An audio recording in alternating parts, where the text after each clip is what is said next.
You know, it's amazing how some companies just seem to explode onto the scene, completely changing the rules of the game. Yeah, it's like they come out of nowhere. Like Airbnb, Uber, Alibaba, they're everywhere now. Right. So have you ever wondered how these companies grow so fast? I mean, they become giants practically overnight. Yeah, it's incredible. We're diving deep into this phenomenon today. We're looking at Platform Revolution, the book that explains how these companies, these platform businesses, are shaking things up and basically rewriting the rules of business as we know them. What's really fascinating is they're not just offering something new, right? Right. It's not just a new product or service.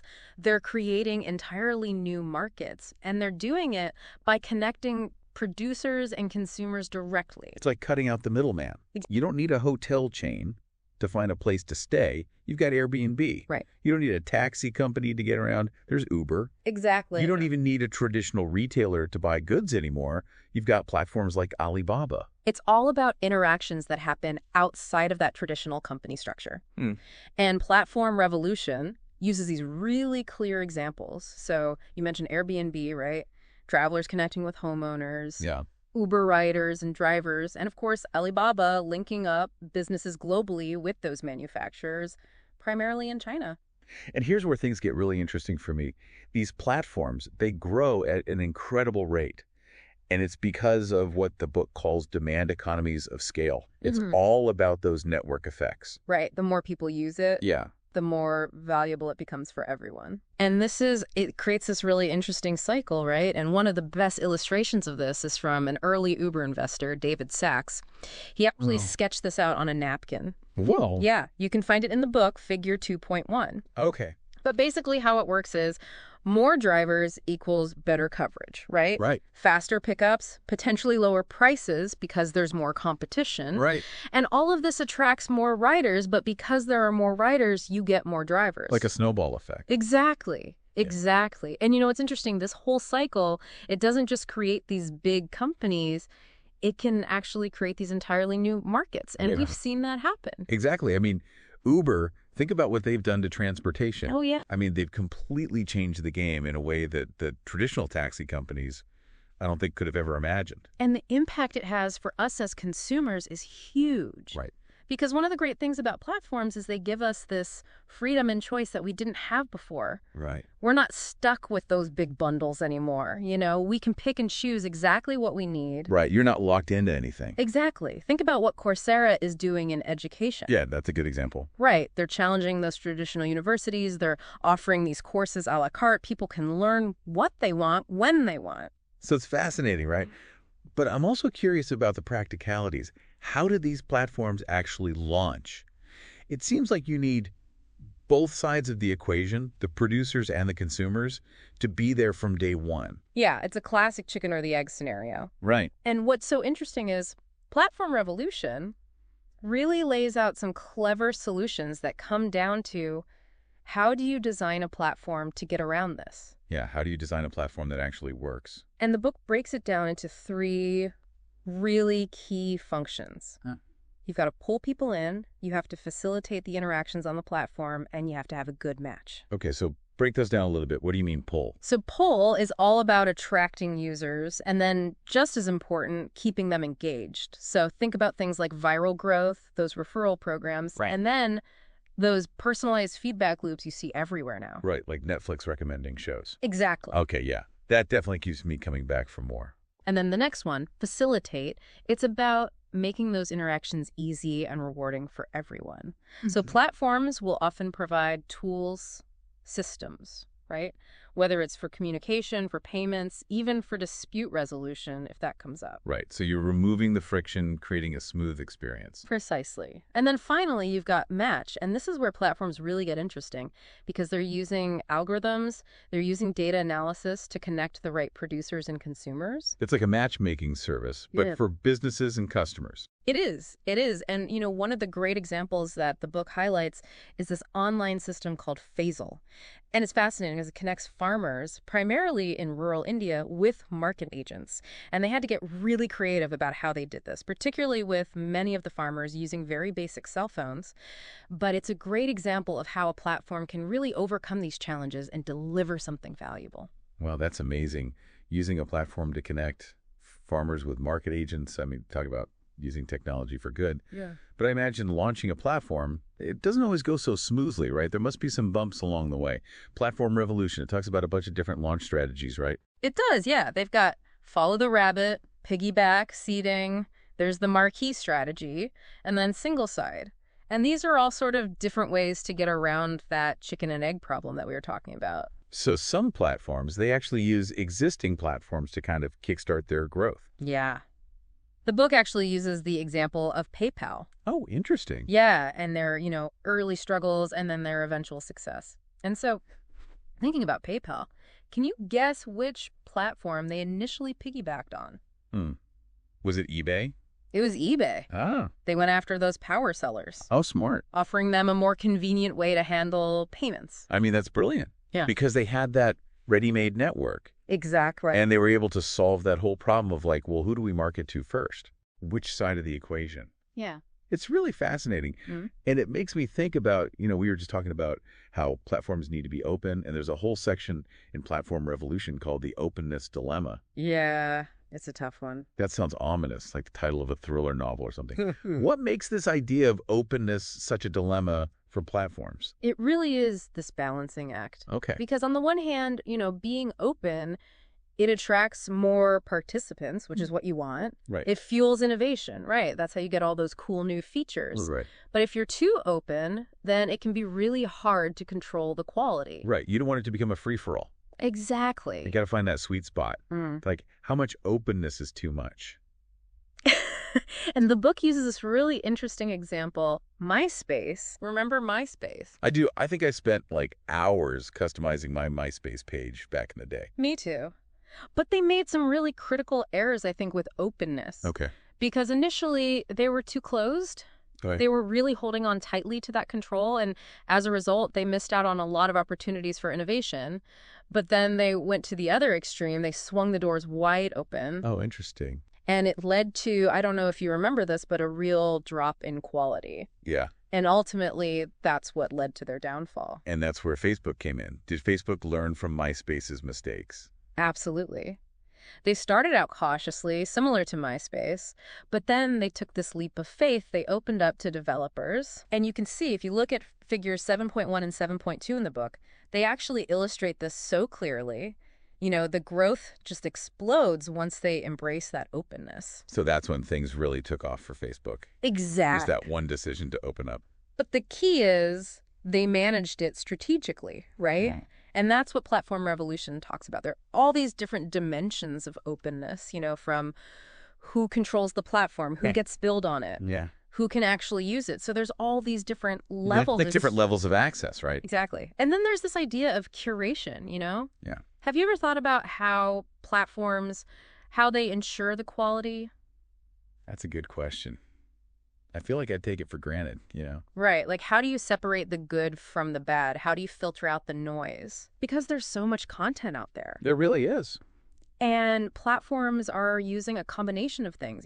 There are human moderators, of course, Right. but they're also relying more and more on these sophisticated algorithms. It's interesting because it makes you wonder, like the platforms you use, on a daily basis, how are they approaching this? Exactly. Are they doing a good job? Right. And are there areas where maybe they could do better? That's a good point. That's something I'm going to have to think about. It is. It is. And another really important aspect that often comes up with platforms, something that, generates a lot of discussion and debate, is this idea of governance. Governance. Okay. So we're talking about rules and regulations. Is that what that means in this context?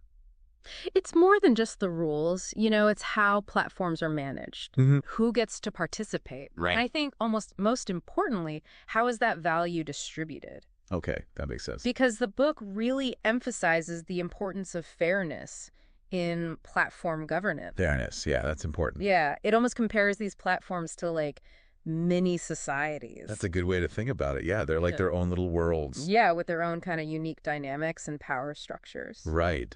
So how do these platforms, how do they ensure fairness when we're talking about these digital landscapes? And there's a really interesting story in Platform Revolution, and it's about Green Mountain Coffee Roasters. So this is the company behind the Keurig coffee machines. Oh, yeah, Keurig? Remember I those? do, yeah, they were everywhere. Single-serve coffee pods. Right.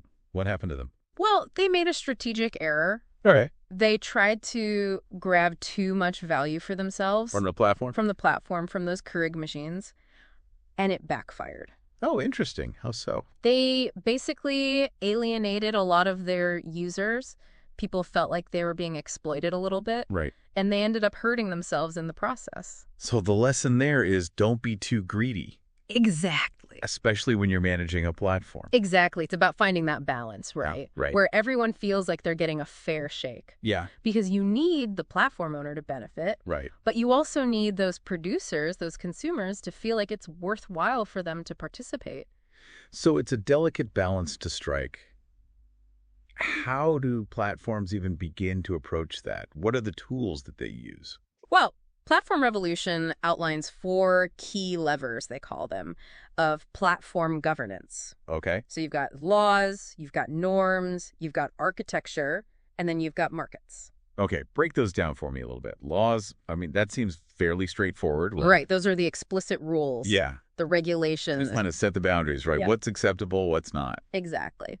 And then you've got norms, and this is interesting because it's about fostering that community culture. Okay. And the book gives this great example of iStock Photo Okay. and how they were really thoughtful about the norms and the rules that they put in place, and they were able to cultivate this really vibrant community of photographers. So it's about making everyone feel like they're part of something Exactly. and that they have a voice. Exactly. And then there's architecture. Okay. And this one is interesting because it's a little less obvious, but platforms can actually be designed to kind of nudge people towards certain behaviors. Oh, interesting. Okay. Think about, for example, how YouTube recommends videos. Right. They're not just randomly showing you stuff. Right. Right. They're using an algorithm to surface content that they think you're going to like. Right. Based on what you've watched before, what other people are watching. Exactly. Yeah. And finally, you've got the power of the market. Yeah. So platforms can actually use things like pricing and incentives to kind of shape how people behave. Right. Kind of influence the dynamics of the platform. Exactly. Think about, search pricing on Uber, Oh, yeah. Right. right? It's a way to encourage more drivers to get out there when the demand is high. It's like supply and demand, but in real time. Exactly. So those are the 4 key levers. And the other important thing that comes up in this section is the idea of externalities. And so, these are unintended consequences that can happen as a result of the interactions on the platform. Right. So it's like the platform's actions have this ripple effect. Exactly. It can impact people who aren't even using the platform directly. And we see this with Airbnb all the time, right? Right. Where, the platform itself, it's connecting travelers and homeowners, but it can have these unintended consequences for the neighborhoods where those rentals are located. Right, like increased noise or traffic or even like driving up rent prices. Exactly. So those are the kind of things that platforms have to think about. Yeah, because they have this responsibility, I think, to manage those externalities as much as possible to minimize the harm. Absolutely. It's a tough job. It is. And it makes me think that, this whole idea of platform governance, it's not a one-time thing, right? Yeah. It's got to be this ongoing process. Yeah, they're constantly evolving. Because the platforms themselves are evolving. Exactly. And they're facing new challenges all the time. And as they grow, the challenges probably grow with them. Exactly. So we've talked about all this growth and we've talked about the challenges of governance. And it makes me wonder, how do these platforms measure success? Because it seems like traditional business metrics, things like profit and loss, those don't really capture the whole picture, do they? They don't. And that's where Platform Revolution really emphasizes the importance of what calls smart metrics. You have to look beyond those traditional metrics. So instead of just focusing on, like profit margins or market share, Yeah. what kind of things should we be looking at when we're trying to assess the health of a platform? And one of the most important things is to look beyond these, what they call vanity metrics. Vanity metrics. Okay, so these are the metrics that look good on paper, Exactly. but they're not telling the whole story. Exactly. And so one example would be like total signups, Right, like how And many people have created an account? right? It sounds great if you've got millions and millions of users, but if those users aren't engaged, if they're not actually using the platform, then it doesn't really mean much. And the book actually shares this cautionary tale of this platform called Branch Out. Out. And it was supposed to be this professional networking platform. Okay. And on paper, it looked fantastic. They had the numbers. They had huge numbers, yeah. Okay. But ultimately it failed. Oh, wow. Because they weren't tracking the right things. So they were focused on those vanity metrics instead of the things that really mattered. Exactly. Exactly. Things like, how engaged are users? Right. How often are they interacting with each other on the platform? What does that ecosystem look like? Is it healthy? Is it growing? Right, because you could have a lot of people signed up, but if they're not interacting, if they're not doing business, if they're not engaging in whatever the platform is designed for, Exactly. then it's not really a success. Exactly. It's all about those underlying fundamentals. Right, it's like taking the pulse Exactly. of the platform to see if it's actually thriving. I like that. That's a good analogy. So it makes you think, if you were building a platform, Yeah. what would be the most important metrics for you to track? What would tell you that you're on the right path? That's such a great question. I'll have to give that some serious thought. But, I want to shift gears a little bit and talk about the competitive landscape because, these platforms, they're not just operating in a vacuum, right? They're all vying for attention. They're all vying for users. So how does that play out? How do platforms compete in this new world? It's a fascinating arena, that's for sure. And those traditional models, like Porter's Five Forces, Yeah. they don't quite work in the platform world. It's just too fast-paced. It's a whole different ball game, yeah. Yeah. So how do you even begin to analyze competitive strategy when we're talking about platforms? Platform revolution boils it down to two core objectives. Okay. You want to control access to the customer, and you want to make sure you're fostering and capturing innovation. Okay. Controlling access to the customer. That sounds a little, I don't know, aggressive maybe. Like building a wall around your users. Think of it less like a wall and more like, how do you cultivate this really thriving ecosystem Okay. where people don't feel the need to go anywhere else? So they're not, what do they call it, multi-homing? Exactly, yeah, where they're using 5 different platforms for basically the same thing. Right. You want them all on your platform. Exactly. And so part of that is making it harder to switch, increasing those switching costs. And you see this a lot with companies like Apple. Oh, for sure. Right. They've made it notoriously difficult to switch from an iPhone to, say, an Android. I've heard a lot of complaints about that. But it works. People get locked in. And the book even talks about Apple's decision to block Adobe Flash on the iPhone. Oh, yeah, that was controversial. Hugely controversial. But it forced developers to create those apps specifically for the iPhone. So it ended up making their platform more valuable. Exactly. And then there's the example from Alibaba. What did they do? They decided to block Baidu, which is a huge search engine in China. Okay. And that meant that Alibaba was able to keep all that valuable advertising revenue for themselves. Wow. So they shut out a major competitor. They did. It's a high-stakes game. Yeah. But then you have the flip side, right, which is fostering and capturing innovation. Right, because you can't just be closed off. Exactly. You want to encourage partners to build on your platform. Right. But then you have to figure out, well, which innovations do we want to integrate? Right. And which ones do you kind of let do their own thing? Exactly. You want to encourage creativity, you want new ideas, but you also don't want to lose control of your platform's identity. It's tricky. It is. It's a balancing act. It's like, tending a garden. You want a diversity of plants, but you also have to do some pruning sometimes. Okay, I like that analogy. So Yeah. when you have all these platforms competing, is it inevitable that one emerges as a winner?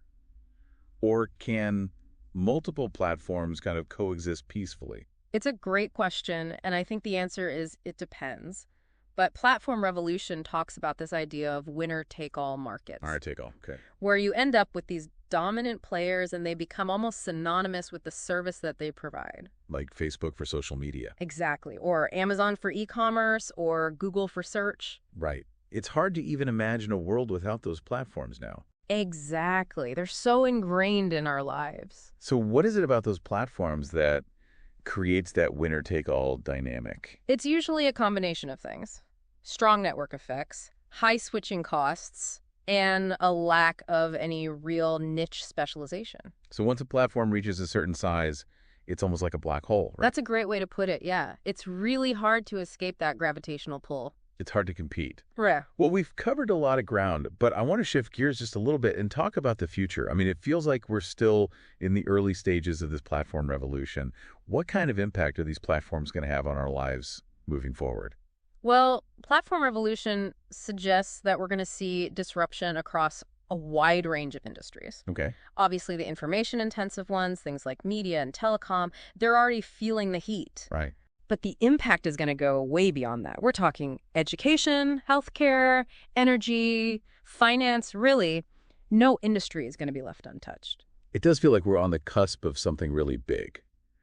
Can you give me some concrete examples of how this might play out in those industries? Sure. So in education, you're already seeing online learning platforms, things like Coursera, the Minerva No. Project. Right. They're changing the way we think about learning, making it more accessible. Right, because you don't have to go to a physical school anymore. Exactly. And in healthcare, we're starting to see platforms connect different parts of the healthcare system, which traditionally have been very fragmented. Right. There's potential there to manage chronic diseases better, Okay. to really empower patients with information. That's huge, yeah.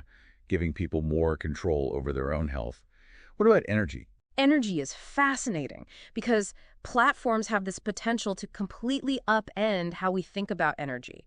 Peer-to-peer energy sharing. Wow, okay. Integrating renewables into the grid in a much more seamless way. It's really exciting. It is. So instead of these big centralized power plants, we could have something much more distributed. Exactly. Exactly. And finance, of course, we're already seeing disruption there with things like peer-to-peer lending, all those new fintech startups. And mobile payments? Exactly. Even traditional banks are having to figure out how to adapt. Right. They're either innovating or they're going to get left behind. Exactly. And then the book takes it even further and talks about this idea of government as a platform. Government is a platform. Okay. Yeah. Yeah. And they actually use the example of San Francisco's Open Data Initiative. So this is, making government data accessible to citizens so that they can come up with creative solutions to problems. That's fascinating. It's like a more transparent, participatory government. Exactly. So there's all this amazing potential, but what about the potential downsides?